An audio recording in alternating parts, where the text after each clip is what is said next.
వరంగల్ జిల్లాలో ముగిసిన మూడో విడత పంచాయతీ ఎన్నికలు ప్రచారం ముగిసింది. పల్లెల్లో మైక్లు మోగబోయాయి. ప్రచార రథాలు నిలిచిపోయాయి. రేపు మండల కేంద్రాల్లో ఎన్నికల సామాగ్రి పంపిణీ చేయనున్నారు అధికారులు.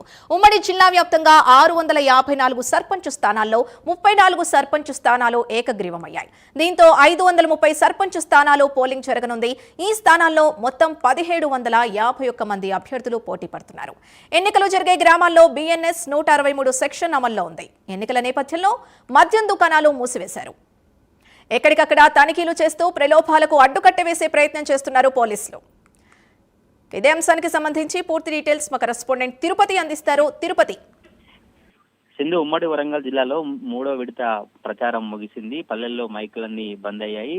ప్రచార రథాలు కూడా ఎక్కడికక్కడ నిలిచిపోయినటువంటి పరిస్థితి. గత కొద్ది రోజులుగా మూడో విడత గ్రామాలలో ఎన్నికల హడావుడి, ప్రచారం హడావుడి కొనసాగినప్పటికీ కూడా ఈ రోజు రేపటి నుంచి ఎన్నికల అధికారులు అన్ని ఏర్పాటు చేసి ఎల్లుండి ఉదయం 7 గంటల నుంచి మధ్యాహ్నం 1 గంట వరకు పోలింగ్ ప్రక్రియ జరిగేందుకు ఏర్పాటు చేస్తారు. రేపు మండల కేంద్రంలో ఎన్నికల సామాగ్రి పంపిణీ ఉండబోతా ఉంది. 564 సర్పంచ్ స్థానాల్లో ఇప్పటికే 34 సర్పంచ్ స్థానాలు ఏకగ్రీవం కాగా ఉమ్మడి వరంగల్ వ్యాప్తంగా ఎల్లుండి 530 సర్పంచ్ స్థానాలకు పోలింగ్ జరగబోతా ఉంది.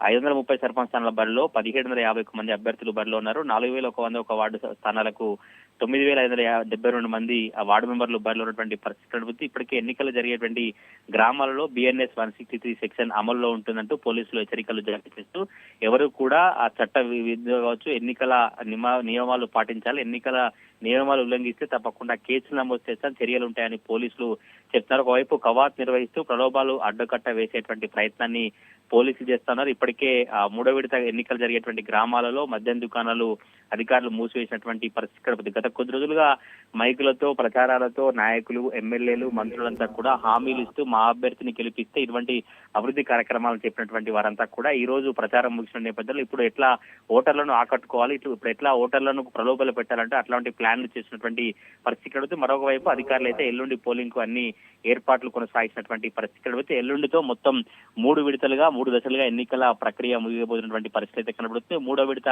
ఎన్నికల గ్రామాలలో కొంత ప్రలోభాల పర్వం అయితే కొనసాగుతా ఉంది. Sindhu, right, thank you Tirupati.